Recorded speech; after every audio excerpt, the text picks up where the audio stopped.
Meus irmãos, é uma alegria muito grande receber o pastor Arnaldo Matias, é um pastor muito querido. Eu gostei muito daquele louvor, ó Pai, abre o meu coração. Tiraram lá do fundo do baú, eu percebi que o pastor Arnaldo estava cantando de olhos fechados.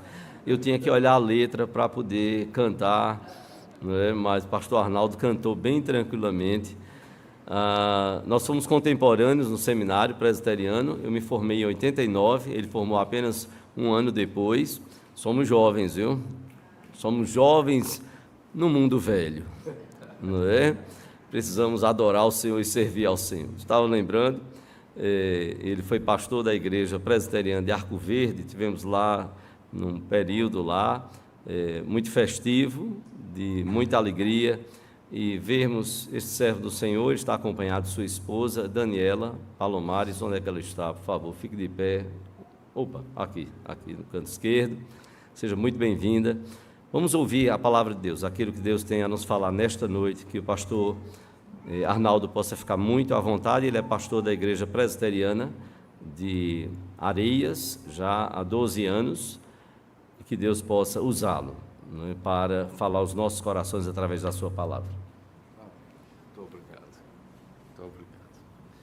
Que bom que está aqui, que bom ver rostos que já conheci, como o Zé Carlos, que é do tempo lá da Igreja da Boa Vista, onde exerci o diaconato. E eu tenho um carinho muito grande pelo diaconato, pelo trabalho dos diáconos, uma grande alegria de estar aqui, de participar. Vejo outras pessoas da época do Agnes, da época eu não vou dizer juventude, porque ele fica tirando onda comigo, mas assim, de tempos passados, né? Mas a gente fica extremamente feliz, e feliz em especial porque hoje a Junta Diaconal está completando 89 anos. 89 anos é a idade da igreja, e a igreja nasce com a Junta Diaconal, nasce com o conselho da igreja, nasce com o propósito de continuar a missão que Deus tem nos dado. É motivo de grande alegria. E naquela época eu lembro que saíamos pelas ruas para distribuir o que sobrava dos encontros de mocidade, cachorro-quente, lanches, fazer culto na Matias de Albuquerque, pregando lá com a caixinha de som. Eram tempos muito bons e podem voltar a ser do mesmo jeito. Continuo fazendo culto na praça, continuamos evangelizando, continuamos olhando para aqueles que são necessitados, olhando com amor. E é muito agradável estarmos juntos, louvando e bendizendo o nome do Senhor. Parabéns à Junta Diaconal. São 10 diáconos? 12 diáconos. São 12 diáconos servindo a Deus de coração. E isso é realmente necessário, muito importante. Eu queria convidá-los a abrir a palavra do Senhor em Atos dos Apóstolos, capítulo 7, versículos 54 a 60. Embora o título em negrito seja diferente do que Deus tem posto no meu coração como tema, de que Deus estava em Estevão. Deus estava em Estevão. Existe uma expressão bíblica que diz: Deus estava em Cristo reconciliando consigo o mundo. Aqui nós vemos Deus em Estevão, como Deus também deve estar em você, deve estar em nós, em mim. Vamos ficar de pé? Atos, capítulo 7, versículos 54 a 60. Ao ouvirem isto, ficaram com o coração cheio de raiva e rangiam os dentes contra ele. Mas Estevão, cheio do Espírito Santo, fitou os olhos no céu e viu a glória de Deus e Jesus, que estava à direita de Deus. Então disse: Eis que vejo os céus abertos e o Filho do Homem em pé, à direita de Deus. Eles, porém, gritando bem alto, taparam os ouvidos e, unânimes, avançaram contra ele e, expulsando-o da cidade, o apedrejaram. As testemunhas deixaram as capas deles aos pés de um jovem chamado Saulo. E enquanto o apedrejavam, Estevão orava dizendo: Senhor Jesus, recebe o meu espírito. Então, ajoelhando-se, gritou bem alto: Senhor, não os condenes por causa deste pecado. E depois que ele disse isso, morreu. Vamos orar. Bendito Pai, graças te damos, porque a tua palavra ela é tão viva que, passados todos os séculos e milênios, ela fala de forma muito clara ao nosso coração. Ela é fácil de entendermos, mas é impossível, Senhor, entendermos, compreendermos, vivermos, se o teu Espírito Santo não nos iluminar. Ouviremos, interpretaremos, faremos, ó Senhor, a nossa interpretação particular, mas sem o teu Espírito Santo nos ensinando, será apenas os nossos pensamentos. Aplica a tua palavra ao nosso coração, à nossa vida. Ensina-nos, ó Senhor, ensina-nos, instrui, consola, exorta, faze o que bem entender, em nome de Jesus. Amém. Podeis assentar. Meus queridos irmãos, a vida de diácono não é fácil. E uma das causas de surgirem os diáconos era a necessidade de ajudarem as mesas, ajudarem as pessoas que estavam precisando serem socorridas com alimento, com pão, com comida, com veste. E quando tudo aquilo estava acontecendo, os helenistas se destacam dizendo: olha, as nossas viúvas estão sendo esquecidas. E por elas serem esquecidas, 7 homens são escolhidos. Não sei porquê, são 7 nomes gregos, 7 nomes helênicos. Quem estava reclamando? Os helenistas. Os nomes que são escolhidos são nomes gregos, helênicos. Parece até que, olha, vocês estão reclamando tanto, vamos fazer o seguinte, vamos escolher 7 pessoas, e eles escolhem pessoas que são mais, que têm mais afinidade com ele, e que parece que, olha, parece que quem está reclamando está pedindo serviço, está pedindo para trabalhar, está pedindo e que precisa ter uma função. E às vezes é exatamente isso.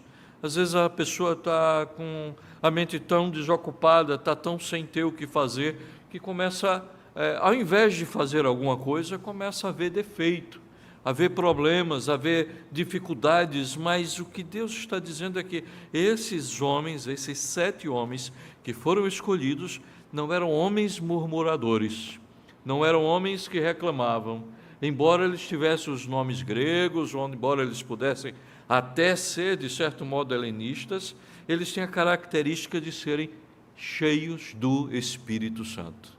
E ser cheio do Espírito Santo não é murmurar. Ser cheio do Espírito Santo não é ficar olhando defeito e problemas. São pessoas que estão dispostas a se doar. É o dom do serviço que Jesus, que Deus fala nas epístolas e mostra que esses homens eles estão dispostos. Hoje pela manhã eu estava mencionando o trabalho dos diáconos lá da nossa igreja. Teve um casamento e na sexta-feira um diácono foi lá abrir para que as pessoas responsáveis pela ornamentação e pela arrumação fizessem um trabalho preliminar. No sábado, 7h30 da manhã, o diácono já estava na igreja, o casamento era 5h30 da tarde, mas o diácono já estava lá porque o pessoal da ornamentação estaria lá. Quando é mais tarde, os diáconos continuam presentes no horário do casamento, acompanhando, vendo se está faltando alguma coisa, tendo todo o cuidado. Passam despercebidos. Nenhum deles é percebido. Trabalham dia, noite, a toda hora, mas é aquele trabalho que muitas vezes não se percebe. Mas esse texto de hoje nos leva a pensar num fato que aconteceu, que ultrapassa a realidade do trabalho braçal, do trabalho cuidadoso, do trabalho meticuloso, em algumas situações, da junta diaconal. Eu lembro de em 202 é mencionado que o imperador romano resolveu fazer uma forte perseguição contra a igreja. E duas mulheres, diz a história, uma chamava-se Perpétua, outra Felicidade. Perpétua era mãe e tinha um bebezinho recém-nascido. Felicidade estava grávida e elas estão agora presas por causa da perseguição. Elas são lançadas no cárcere, elas sofrem, mas antes disso, o que as consolou, o que as fortaleceu, foi um diácono. Um diácono que é escolhido para ajudar, socorrer, abençoar, levar mantimentos. Mas esse diácono foi aquele professor daquela classe de catecúmenos, professor daquele momento em que ele diz: olha, esse é Jesus. Isso é andar com Cristo, isso é viver com Cristo. Ele foi levado pelas circunstâncias, pelas necessidades, a ser não só diácono, mas prestar conta da sua fé. Falar do que é Jesus, do que vale Jesus Cristo, como é valioso morrer. E então, quando chegaram para a Felicidade, ela estava lá já prestes a ter o bebê, muitas dores, o carrasco, um homem que estava dentro ainda do cárcere, olhando para ela e disse: você está sentindo e achando que está sofrendo? Você vai ver dores quando você for lançado às feras. Aí você verá dores. Perpétua, bebezinho chorando, também o carcereiro, seus algozes, olharam para ela e disseram: seu bebê está chorando, você não está vendo? Eu disse: sim, estou. Sabe por que ele está chorando? É fome. É fome. Negue Jesus. Negue Jesus e você vai poder amamentá-lo. Você vai poder ajudar o seu bebezinho. A gente deixa você fazer isso. Negue Jesus. E ela disse: eu não posso negar Jesus. Dói no coração. Eu não posso negar Jesus. E ela aprende isso nos primeiros passos da vida cristã. Felicidade respondeu ao seu algoz dizendo: olhe, eu sei que eu vou sofrer com as dores das feras. Nem foi lançada às feras, mas eu sei que Jesus está comigo. Perpétua, que foi lançada também na arena, ela também sofre, mas ela sofre com serenidade. Ela não foge do perigo, ela enfrenta com segurança aquele momento. Ela aprendeu a confiar em Jesus, a andar com Jesus, porque o seu professor, um diácono, Céturo, se não me engano o nome dele, estava lá e tinha ensinado para que ela pudesse suportar as dificuldades da vida. Estevão, em Atos capítulo 6, ele é mencionado, e é interessante que Lucas, o autor de Atos, ele já diz assim: Estevão cheio do Espírito Santo. Quando vem a lista, vocês já notaram que o nome de Estevão ele se destaca? Ele é o primeiro mencionado. E além de ser o primeiro mencionado, ele é dito assim: cheio do Espírito Santo e sabedoria. Depois ele cita os outros. Não que os outros não tivessem, não que os outros não fossem da mesma estirpe de Estevão, mas ele é destacado nessa situação. Parece que Lucas já tinha em mente o que iria escrever depois. Ele está mostrando: olha, esse Estevão, que era cheio do Espírito Santo, ele foi levado pelas circunstâncias a não só servir às mesas, mas ultrapassar o serviço das mesas. Veja o texto. Ao ouvirem isto, ficaram com o coração cheio de raiva e rangiam os dentes. O que é que eles ouviram? A história de Estevão, ela se desenrola desde o capítulo 6, início do capítulo 6, até o capítulo 7, 8, mas eles estão diante do discurso mais longo de Atos dos Apóstolos. 5% de Atos dos Apóstolos é o discurso de Estevão diante do Sinédrio. Não é um discurso rápido, é maior do que Paulo, é maior do que o discurso descrito de Pedro em Atos dos Apóstolos. Lucas, ele gasta tempo e ele se dedica a isso, porque ele está mostrando Jesus nas palavras de Estevão. Ele fala sobre Moisés, ele fala sobre José, o que foi vendido pelos irmãos, e ele fala sobre esses dois homens, e Lucas destaca isso, porque há algo no relato de Estevão que o chama a atenção.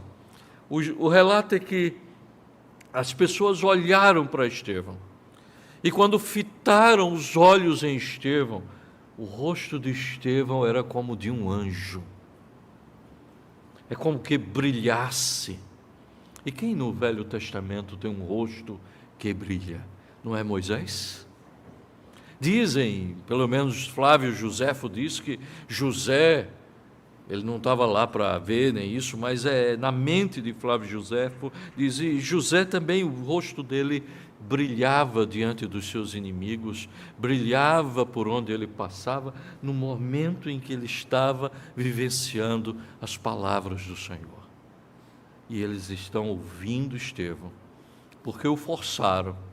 E olhem que quem está forçando, diz aqui o texto, eram os homens helênicos, era o pessoal da sinagoga, era o pessoal que estava se levantando contra, eram eles que estavam dizendo, olha, eram os alexandrinos, era o da sinagoga tal, era o da sinagoga X, era o da sinagoga Y, eram os sirineus, e todos eles helênicos.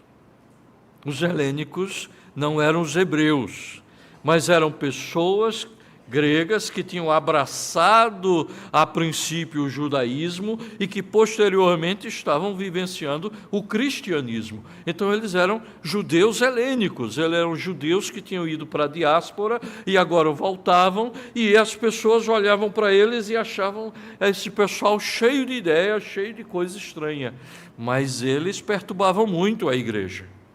Eles reclamavam e criaram o grupo dos diáconos. E agora eles chegam a Estevão e dizem, olha Estevão, você acredita mesmo que o templo vai ser destruído?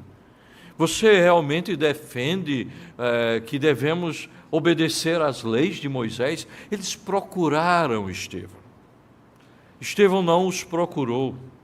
Estevão estava tranquilo, fazendo o trabalho dele, amando o próximo, socorrendo os necessitados, fazendo a obra pela qual as pessoas tinham escolhido e tinham colocado sobre aquela responsabilidade.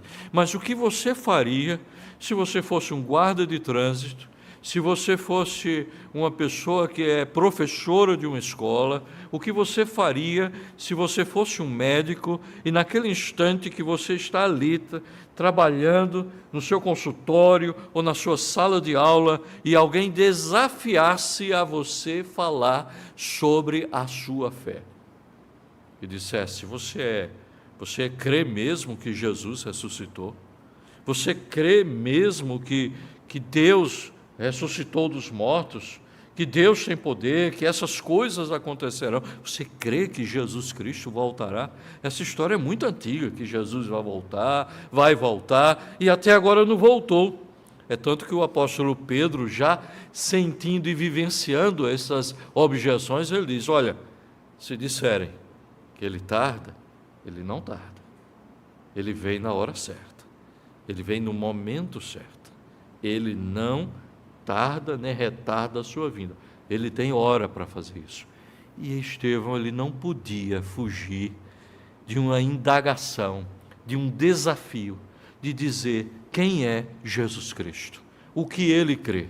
No capítulo 7, ele vai discorrer sobre tudo isso. Veja que o versículo 8 do capítulo 6 diz: Estevão, cheio de graça e de poder, fazia prodígios e grandes sinais entre o povo. Então alguns que eram da sinagoga chamada dos libertos, dos sirineus, dos alexandrinos, dos da Cilícia e da província da Ásia se levantaram. Eles procuraram Estevão para discutir com Estevão. Um homem cheio do Espírito Santo, ele é um homem de paz. Ele não é dado à discussão, não é dado a bate-boca, por isso que na descrição dos presbíteros, das qualidades dos presbíteros e dos diáconos, eles não são pessoas irascíveis, não são pessoas irritadíssimas, não são pessoas que dizem assim: eu não levo desaforo para casa, eu resolvo isso logo. Não, eles levavam, eles andavam a segunda milha, eles levavam a bofetada, eles viravam o rosto e sofriam, mas eles nunca negariam a sua fé em Jesus Cristo. Ele foi desafiado, ele foi incitado, e eles não podiam resistir à sabedoria e ao Espírito Santo pelo qual ele falava. Então, Deus estava nele. Deus estava nele porque Cristo habita nele. Deus estava nele porque ele era cheio do Espírito Santo. Deus estava nele porque o Pai o guiava, o orientava e o sustentava. E esse homem cheio do Espírito Santo, ninguém conseguia resistir. Não é porque ele era eloquente, é porque o Espírito Santo falava a partir dele. Jesus disse: olha, quando vocês forem levados às autoridades, quando as pessoas questionarem vocês, não se preocupem com o que vocês vão falar. O Espírito Santo falará através de vocês. Não é exclusividade do diácono, é exclusividade de todo cristão.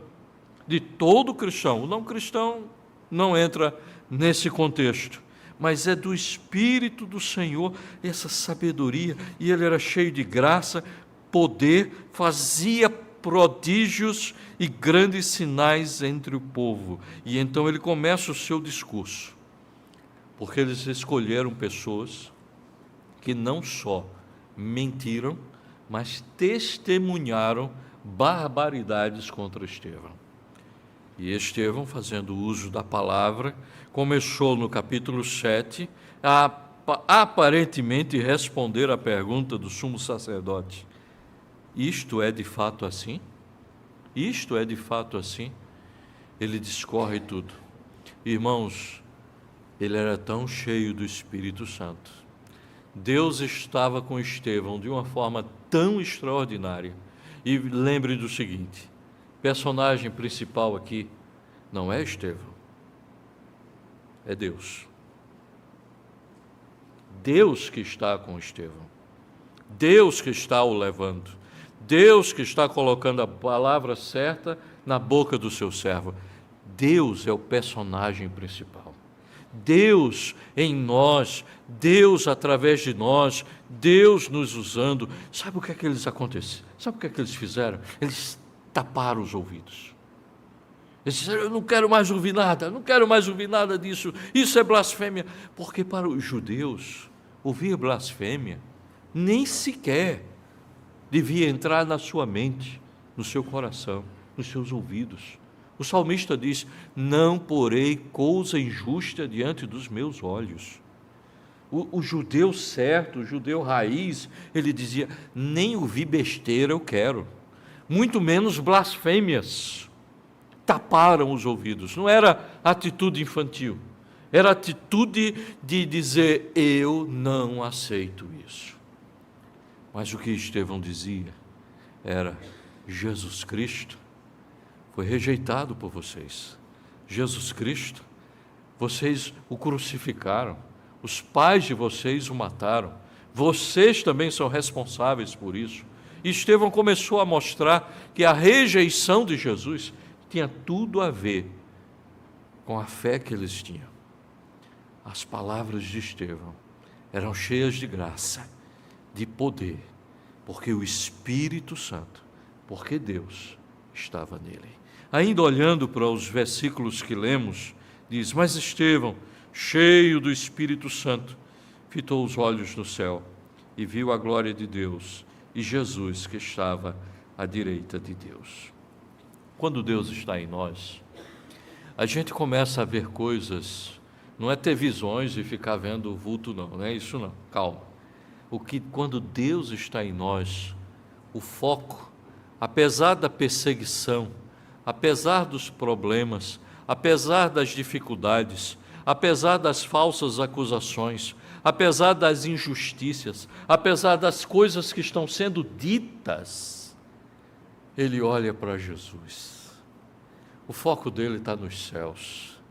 Ele esquece dos perseguidores, ele esquece dos mentirosos, ele esquece das falsas testemunhas, e ele diz: olhou para Deus e viu Jesus sentado à direita de Deus. É numa situação dessa que nós precisamos descansar. As pessoas estão perseguindo, as pessoas estão dizendo absurdos. Às vezes a igreja passa por tantos constrangimentos, por causa de leis constrangedoras, por causa de dificuldades. São situações tão difíceis e a gente tem que, nesse instante, fazer como Estevão. Mas Estevão, cheio do Espírito Santo, fitou os olhos nos céus. Os homens fitaram os olhos em Estevão, viram seu rosto brilhando. Estevão, cheio do Espírito, fita os olhos no céu e vê Jesus. Tira os olhos do problema, tira os olhos da perseguição, tira o foco e o pensamento de tantas lutas e tantas dificuldades. Se não fosse Deus na vida de Estevão, ele estaria olhando e dizendo: o que é que adianta eu viver, ser crente? O que é que adianta eu defender a fé? O que é que adianta eu fazer um discurso desse? O que é que adianta eu falar e amar Jesus? O que é que adianta eu ter servido o pobre, o necessitado, o desvalido, o cego, o coxo, o paralítico? O que é que adiantou ter feito alguma coisa para de repente eu ter um final de vida sofrido, ter meu nome sujo? Porque a Bíblia diz que não há nada melhor para o homem do que ter, mais do que ouro e prata, do que ter um bom nome. Eles estão sujando o meu nome. Vou viver como? Como é que vai ser de agora em diante? Ele não pensa no nome dele, ele não pensa na reputação, ele não pensa nas suas lutas e nos seus problemas. Sabe o que ele pensa? Em Deus. Quando estamos cheios do Espírito, quando Deus está em nós, somos levados a olhar para Ele. O medo faz Pedro tirar os olhos de Cristo e olhar para os ventos, as ondas, as tempestades e afundar. As dificuldades nos levam a ficar só olhando para os problemas. E todo dia é um problema, né? A gente até diz: oh, meu Jesus, por favor, dá um sossego, um diazinho de tranquilidade. Ah, mas no mundo tereis aflições. Eu disse: tá certo, a gente aguenta. Mas não desanime não, eu estou com vocês. Deus estava com Estevão, e mesmo no meio das dificuldades, ele vê Jesus. É o sossego dele. O que você sentiria, ou o que passaria na sua mente, quando estivesse no maior conflito, na maior dificuldade, e tivesse a visão que Estevão teve? Como é que você ia se sentir? E olhe, era no dia da morte dele. Ele não foi para um julgamento, ele está diante do Sinédrio, mas a gente sabe que os judeus não poderiam matá-lo. Mas rapidamente parece um linchamento. Eles pegam pedras, eles começam a jogar pedras, eles dizem blasfemou, eles sujam o nome dele, eles perseguem Estevão, eles maltratam Estevão. mas Deus está ali. E ele olha para Deus. Isso para mim é uma lição preciosa, porque problemas todos nós temos. Eu tenho os meus, vocês têm os seus. Eu preciso olhar mais para Deus. Eu preciso fitar os olhos não no céu azul, mas eu preciso fitar os meus olhos em Cristo, em Deus. Por isso que Isaías diz: olhai para mim e viverei. Mas quando Isaías diz isso, não é olhai para mim, Isaías, é olhai para mim, diz o Senhor Deus, e vivereis. A gente tem vida de verdade. A gente não tem só o tempo passando, a gente tem vida que vale a pena ser vivida. E vida que vale a pena ser vivida é a gente poder olhar para Deus, é a gente poder descansar no Senhor. Sim, Deus está aqui, eu estou em paz, eu estou em paz. Mas Deus estava em Estevão e dá uma mensagem linda, magnífica. O incrédulo tapa os ouvidos, como também Paulo diz, que as pessoas vão rejeitar o Evangelho como que sentindo coceira nos ouvidos. Eles taparam os ouvidos. As pessoas também vão dizer, ele está dizendo que tem paz. Isso é mentira, isso é blasfêmia. Ele não está vendo Deus coisa nenhuma, ele não está em paz coisa nenhuma, ele não tem paz, mas ele tinha. Em terceiro momento, o texto diz: então disse, eis que vejo os céus abertos e o Filho do Homem em pé à direita de Deus. Eles, porém, gritando bem alto, tamparam os ouvidos e, unânimes, avançaram contra ele e, expulsando-o da cidade, o apedrejaram. As testemunhas deixaram a capa deles aos pés de um jovem chamado Saulo. A gente sabe o que é que vai acontecer. E Saulo já aparece aqui no relato de Lucas. E ele diz: enquanto o apedrejavam, enquanto ele recebia as pedradas, não era pedrinha não, as pedras, a cabeça, tronco, ele orava. Ele orava. E dizia porque ele tinha tido a visão com Deus. Dizia, falava, se dirigia a Deus que ele conhecia e que estava vivendo esse momento único. Ele dizia: Pai, não lhes imputes este pecado. Só quem tem o Espírito Santo pode perdoar desse jeito. Só quem tem Deus em si, e Deus está nele, atuando nele, consegue perdoar. O perdoado, agora perdoador. Ele diz: Pai, não lhes imputes este pecado. As palavras são as mesmas de Jesus. As palavras são de descanso, são de refrigério, não condena, não maltrata, não xinga, falou a verdade, pregou a verdade, falou o que deveria ser falado, porém, ele descansa. Quando as pessoas nos perseguirem, vamos lembrar das palavras do apóstolo Paulo. A nossa luta não é contra a carne e o sangue, mas contra principados e potestades, contra o inimigo deste mundo tenebroso, contra as hostes espirituais nas regiões celestes e espalhadas por todos os lugares. A nossa luta não é contra pessoas que tapam o ouvido porque não querem ouvir o Evangelho. A nossa luta não é contra pessoas que falam mal da gente. A nossa luta é espiritual.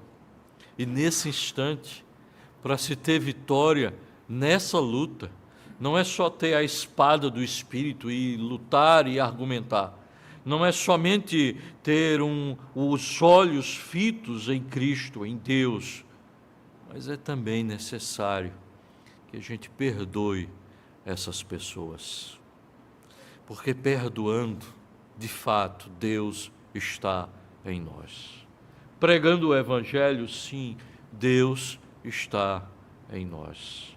Falando a verdade, sim, Deus está em nós. A gente vê esse texto lembra de felicidade perpétua, e a gente pode lembrar de muitos diáconos que estão fazendo prodígios nos dias de hoje.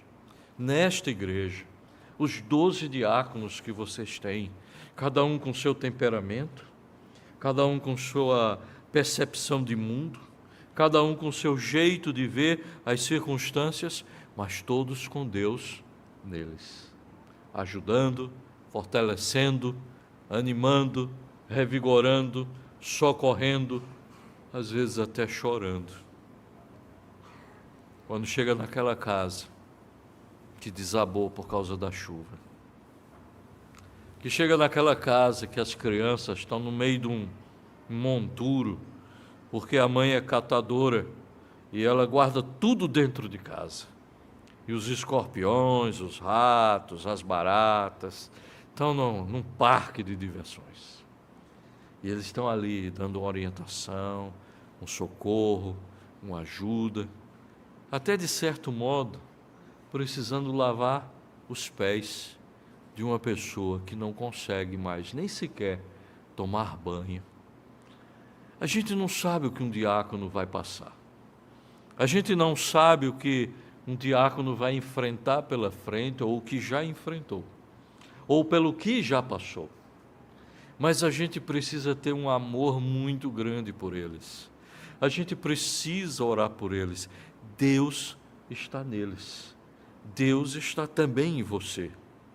Deus está, mas eu não sou diácono, eu não sou diaconisa, eu não sou presbítero, eu não sou pastor, mas Deus está em você. E o ato de servir, embora eles sejam diáconos oficiais da igreja, precisam fazer e prestar contas, mas a gente também precisa fazer isso. Ter os diáconos como exemplo, como modelo. Deus está em nós para a gente fazer essa obra. Deus está em nós para nos socorrer quando questionarem a nossa fé. Deus está em nós para nós orarmos, perdoando as pessoas. Deus está em nós para que a gente descanse e a gente tenha refrigério no vale da sombra da morte e não ter medo nenhum, porque Deus está conosco. A vara e o cajado nos consola, parafraseando o Salmo 23. Meus irmãos, parabéns, vocês têm uma junta diaconal. Triste é a igreja que não tem diácono. Triste é a igreja. Parabéns para a igreja. Parabéns aos diáconos. Que alegria do pastor Petrônio. Que festa no coração dele.